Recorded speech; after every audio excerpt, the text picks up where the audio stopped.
What's up guys, I'm gonna show you in today's tutorial how to do a custom font in What's up guys, I'm gonna show you in today's tutorial how to do a custom font on Instagram. So first, I want you to go to Fonts IG on Google Chrome.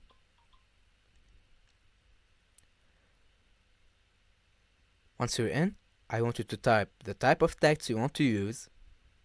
For example, I write my name here.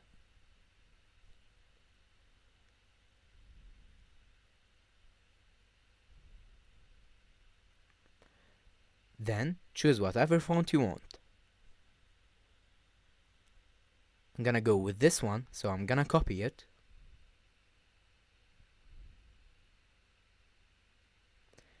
Then I'm gonna go to my Instagram account.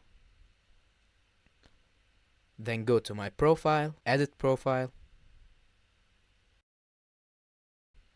And here, you can use it wherever you want, like in your username or your bio. And that's it guys.